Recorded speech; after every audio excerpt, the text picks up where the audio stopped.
welcome to the Deep Dive. Today we're diving into some serious energy work with the kidney meridian in traditional Chinese medicine. You know those days you're just wiped, like totally running on fumes. Absolutely, we've all been there. In TCM, that's where the kidney meridian comes in. It's all about that deep foundational energy, that qi.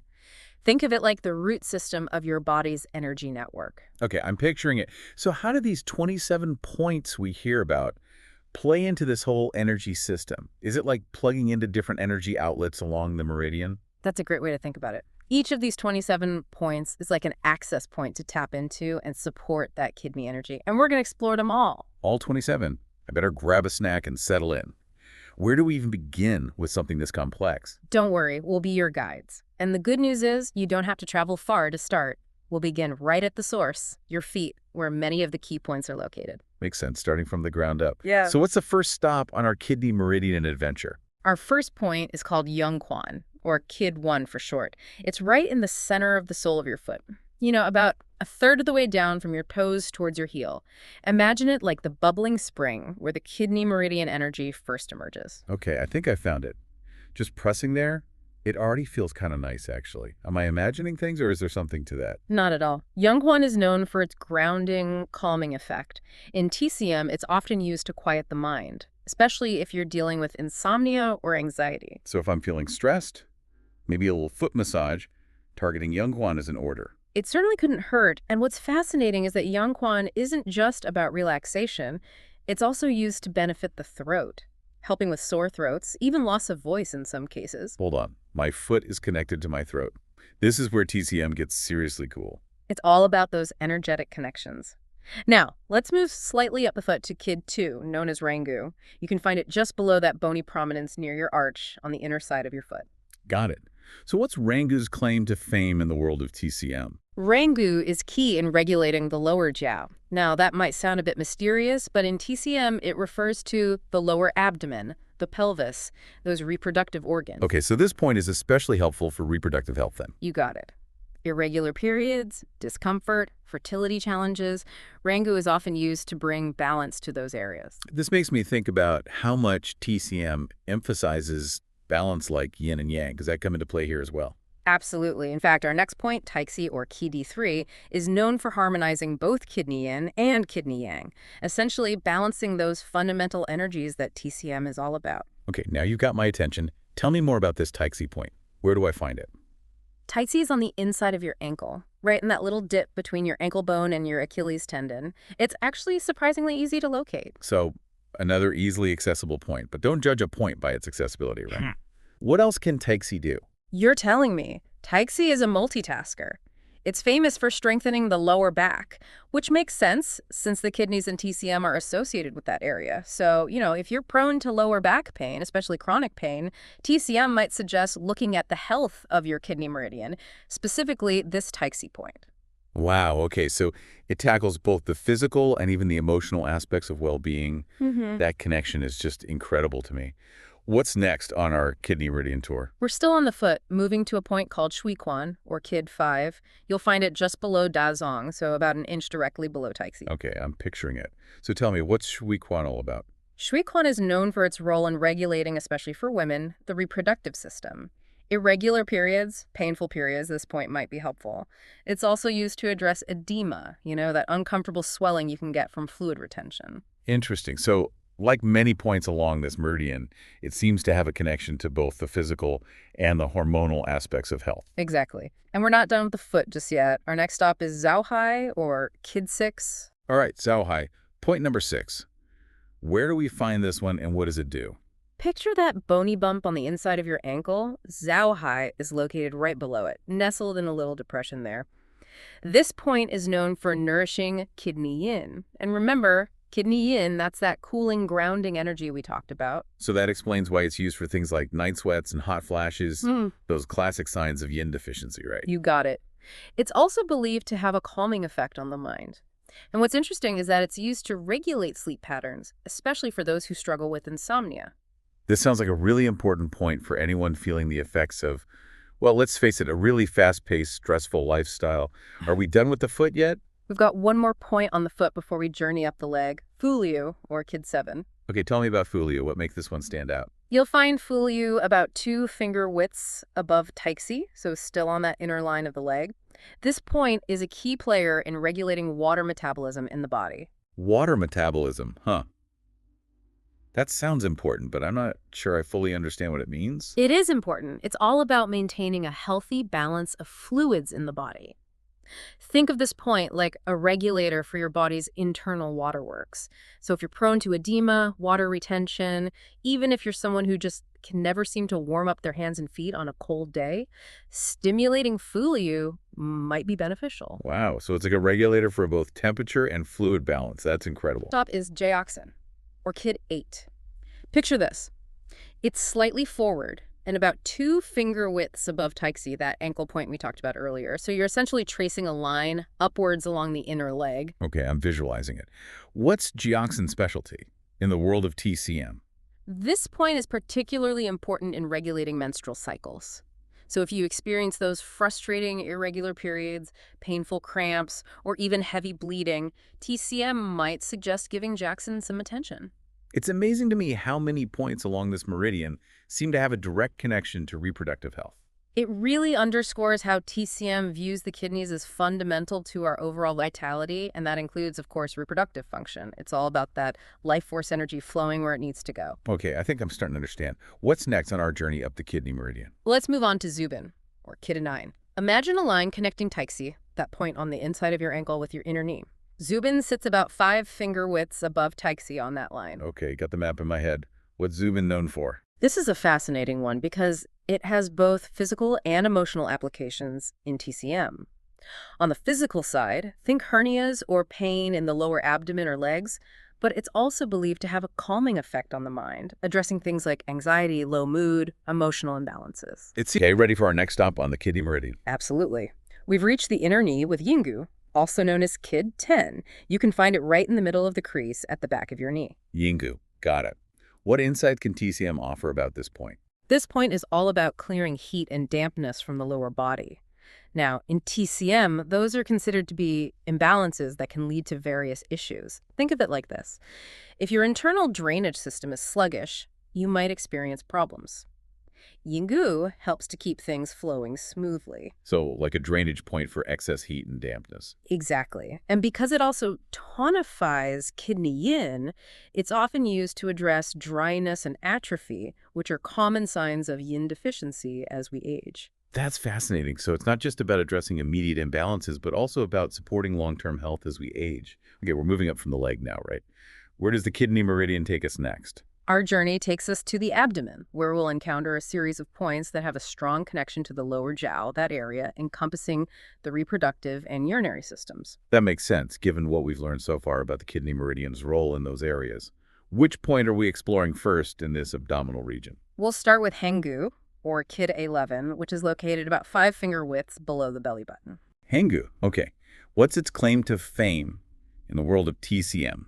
Henggu is often used to address urinary issues, such as difficulty urinating or urinary retention. It's also thought to benefit the reproductive system, addressing concerns like impotence and even hernias. So, still focusing on those core functions of the kidney meridian.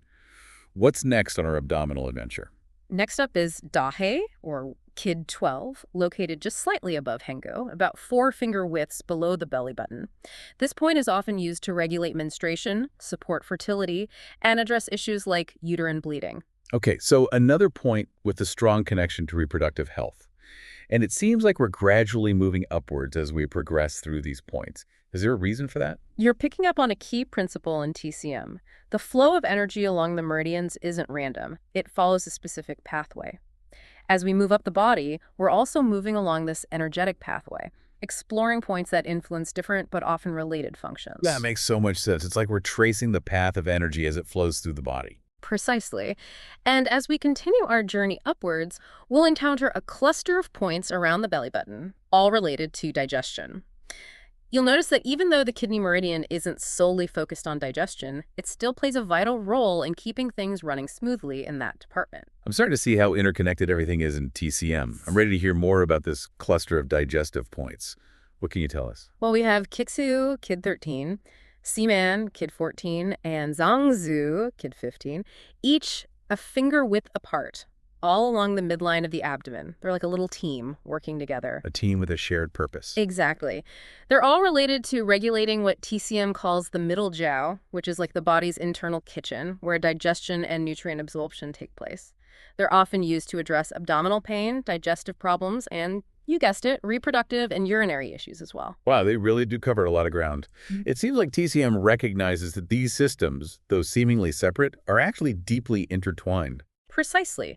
And this interconnectedness is a key takeaway from our exploration of the kidney meridian. Now, our next stop is a point called Huangshu, or Kid 16, which is located right next to the belly button. Huangshu, got it.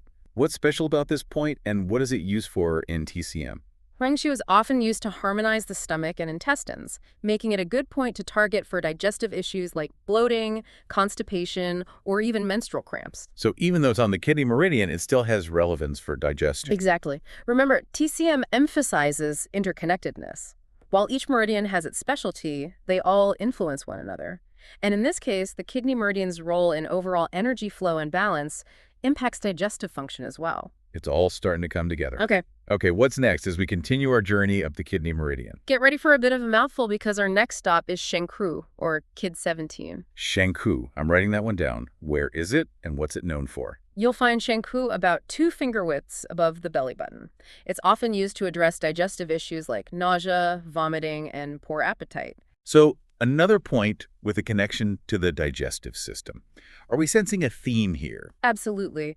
The kidney meridian, though primarily associated with the kidneys and reproductive organs, also has a significant impact on the smooth flow of qi throughout the body, which is essential for healthy digestion. It's fascinating how TCM views these systems as so interconnected. What's next on our abdominal adventure? Just above Shangqu, you'll find Shiguan, or Kid 18, located 3 finger widths above the belly button. Okay, Shiguan. What does TCM say about this point? Shiguan is known for harmonizing the stomach and is often used for nausea, vomiting, and indigestion. So it seems to have a similar function to Shangqu then. You're right to notice that connection. In TCM, adjacent points on a meridian often share similar functions while also having their own unique characteristics. That makes sense. It's like each point is a variation on a theme, contributing to the overall harmony of the meridian. Precisely. And as we continue our exploration, you'll notice more of these patterns and connections. I'm eager to learn more. What's next on our journey up the kidney meridian? Our next stop brings us to Yindu, or Kid 19, which is located 4 finger widths above the belly button. Yindu. Got it. Fill us in on this point. Yindu is believed to harmonize the stomach and intestines, making it another excellent point for addressing digestive discomforts. It's often used to alleviate nausea, abdominal pain, and menstrual cramps. So we're seeing a continuation of that digestive support as we move up the meridian. It's like this meridian is a multitasker, handling not just 1 or 2 functions, but playing a role in so many aspects of well-being. Exactly. And as we approach the chest, you'll see how this meridian also influences the respiratory and emotional spheres. I'm ready to see where this meridian takes us next. Yeah. Tell me about the next point on our list. Our next stop brings us to Futonggu, or Kid 20, situated 5 finger widths above the belly button. This point is known for its ability to harmonize the middle jiao, that's the area from the stomach to the upper abdomen in TCM, making it beneficial for addressing a variety of digestive issues. So more support for the digestive system. It seems like the kidney meridian really does play a role in keeping things running smoothly in that department, even though it's not its primary function. Precisely. Now, our next point, Youmen, or Kid 21, is particularly interesting because it bridges the gap between the digestive and emotional realms. Located 6 finger widths above the belly button, Youmen is often used to alleviate digestive discomforts like nausea, vomiting, and indigestion, but it also has a calming effect on the mind. So Youmen is like a 2-for-1 deal in the world of TCM. You could say that. It's often used to address anxiety, emotional instability, and even chest pain or tightness associated with stress. It's amazing how TCM recognizes those connections between what we might consider separate systems in the body. Exactly. And speaking of connections, we're about to transition from the abdomen to the chest, where the kidney meridian continues to demonstrate its influence on both physical and emotional well-being. This is so fascinating. I'm ready to see where this meridian leads us next. Our first stop in the chest region is Bulang, or Kid 22. Now imagine a line running straight down from your armpit. Bulang is located on that line, in the space between your fifth and sixth ribs, about 2 finger widths away from the center of your chest. Okay, I'm picturing it. Yeah. What's Bulang's specialty in this energetic network? Think of Bulang as the unminder. It's known for its ability to alleviate that feeling of fullness, tightness, or even pain in the chest. It's often used in TCM to address respiratory issues like coughs, asthma, or shortness of breath. Interesting. So even though it's on the kidney meridian, it still has a strong connection to respiratory health. It's like this meridian is a master networker connecting all these seemingly different parts of the body. You got it. And just above Bulang, you'll find Shenfeng, or Kid 23. It's located in the space between the fourth and fifth ribs, again, 2 finger widths away from the center of your chest. Shenfeng, got it. What does TCM say about this point? This point is all about finding your center. It's often used to calm the spirit and promote emotional stability. Think anxiety, palpitations, insomnia, those moments when you feel like your internal world is a bit too chaotic. So we're seeing that connection to emotional well-being again, just like with some of the points we discussed earlier. It's fascinating how the kidney meridian seems to address both the physical and emotional aspects of health. Absolutely. Remember, the kidney meridian is seen as the root of our core energy and vitality, and that includes our emotional resilience. So it's no surprise that several points along this meridian can help us find that sense of balance within. Okay, that makes a lot of sense. Ready for our next stop on the kidney meridian map. Let's move up slightly to Lingxu, or Kid 24. It's situated just above Shenfeng, in the space between your third and fourth ribs, 2 finger widths away from the center of your chest. Lingxu, okay. What should we know about this point? Lingxu is another one of those multitaskers we've been encountering along this meridian. It's believed to benefit the lungs, helping to alleviate respiratory issues like asthma and coughs. But it also has a calming effect on the mind, helping to ease anxiety and promote emotional well-being. So a bit of a mind-body balancing point. It seems like we're seeing a pattern here with these chest points addressing both respiratory and emotional well-being. You're picking up on a key principle of TCM. The breath and emotions are deeply intertwined. When we experience stress or anxiety, our breath often becomes shallow and rapid. By calming the mind and promoting deeper breathing, TCM suggests we can positively impact both our physical and emotional health. That makes so much sense. I'm learning so much about these connections. What's next on our exploration of the kidney meridian? Just above Lingxu, you'll find Shencang, also known as Kid 25. It's located in the space between your second and third ribs, 2 finger widths away from the center of your chest. Shangqu, got it. What can you tell us about this point? Shencang is known for its calming and strengthening effects on both the physical and emotional heart. In TCM, the heart is seen as the emperor, the ruler of the body. So this point is particularly important for finding balance and harmony within. It's fascinating how many points on the kidney meridian seem to have this dual action of addressing both physical and emotional well-being. It speaks to that mind-body connection that TCM emphasizes. Exactly. And as we move to the final 2 points on our journey, you'll notice this theme continues. Okay, I'm intrigued. What's next? The next point, Yuzhong, or Kid 26, is located just above Shencang, in the space between the first and second ribs, 2 finger widths away from the center of the chest. Yuzhong, okay. What does TCM say about this point? Remember how we talked about the connection between breath and emotions? Well, Yuzhong embodies that beautifully. It's often used to benefit the lungs, relieving respiratory issues like coughs, asthma, and shortness of breath. But it's also said to calm the spirit, ease anxiety, and promote emotional balance.